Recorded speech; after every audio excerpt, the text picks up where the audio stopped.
Welcome, everyone, to our First Gen Me podcast. I am Dr. Jackie Thomas Miller, affectionately known as Dr. Jackie. I'm here with you again in our special space that we have for you to support all of our first generation college students and any of our students who are listening today. I have with us today a very, very special guest. I'm so excited. You know, we had Dean Nancy in our inaugural podcast. So today we have our Associate Dean of Learning Engagement and Global Initiatives, Dr. Kathryn Obenchain. Welcome, Thank you. I am so happy to be here. Thank you for inviting me. We are just having a great time with our podcast, and I hope that our listeners are really learning and being enriched with all of the episodes that we have provided you with up to this point. But today I'm going to start off with my question. Dr. Obenchain, what does the first generation college graduate identity mean to you? I think to me it means fulfilling a dream of my parents. I think that was an important part for my brother and sister and I. We were told we were going to go to college. We weren't told what we should get a degree in. We weren't told what college we should go to, although it had to be in state because of cost. But just the idea that my parents valued education and that they had created a business for the sole purpose of putting their children through college. And in doing that, it was a way to sort of pay them back for their parenting and to fulfill something that they had not been able to do as they were growing up. You know, I really appreciated that you brought this other perspective because one of our former guests, Floyd Craig, he shared that, one of our former guests, Ryan Farrow, he shared that college was just not even in the cards in his parents' perspective for their children. So it was something that he had to take ownership of and start to navigate for himself. But yet you're bringing in another perspective here where your parents saw the value of education. And many of our parents do see the value, but they don't invest in that.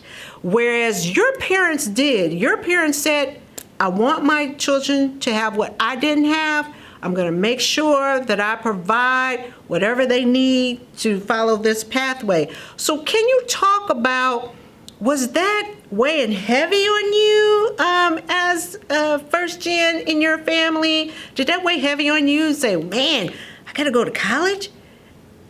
Well, I think my brother and sister are a lot older than me, so I think they really paved the way for me, but it weighed heavy on me in the sense that I didn't want to disappoint my parents. They had created actually a summer business at Indiana Beach for the sole purpose of paying for college education. So I didn't want to disappoint them. And so, you know, that meant that when I got to college, I was terrified of not being successful, of academically not being successful.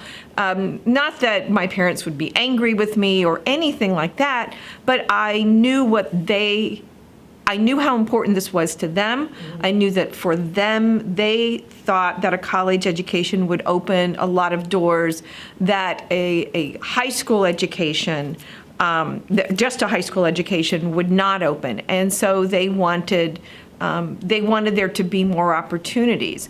And at that time, which was 40 years ago, that was certainly very true in the U.S. economy, that college education opened doors in terms of lifetime earnings, in terms of opportunities to shift careers, and actually just to grow as a human being. I learned a lot about the world and a lot of things in college that I would have not had the opportunity to learn. So yeah, it did weigh heavy on me in that I didn't want to disappoint my parents.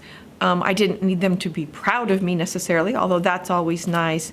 But I knew they'd made some sacrifices and were working very hard to do this for their children. And I wanted to live up to my end of the bargain. And you mentioned something that I'm sure that many of our listeners are going through, because I hear this when we have our advising appointments where our students say, well, I really don't want to let my parents down.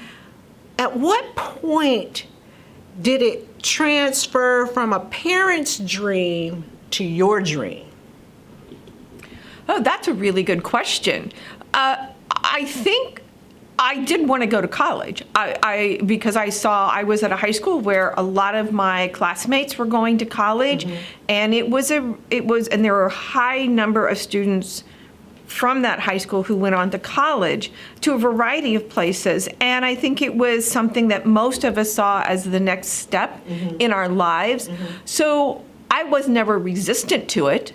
At all. And again, from a very early age, it was just an expectation. And we went on, a couple of college tours, and my parents were very supportive. And the question was never, should you or should you not go to college? It was, which college are you going to go to? When? And when are you going to go to college, and which college are you going to go to? And it wasn't even, at that time, what are you going to major in? For me, I was a history major. And I was a history major because I loved history. And then I became a history and social studies teacher because that meant I got to be around teenagers, which I liked teenagers, and I got to be around that content area kind of all day, every day. So I think, so yes, it was my parents' dream, but I think it was a dream that I shared with them. And also, that's also part of why I certainly didn't want to academically struggle. And college was hard. I mean, I had an 8 a.m. chemistry class on Monday morning. That was my very first college class. And it was hard. And I think that was a bit of a surprise to me. I knew college would be different than high school, but that many of the courses I took were harder, which let me know I was learning, because if I would have been doing the same thing I'd been doing in high school, there wouldn't have been anything new to learn. So it was different. Well, now you've taken me into another area that I think our students are really putting their ear to the microphone. You said college is hard. Talk to us. How did you navigate when you had a difficult subject and you knew your parents hadn't gone to college, so they wouldn't be a resource for you?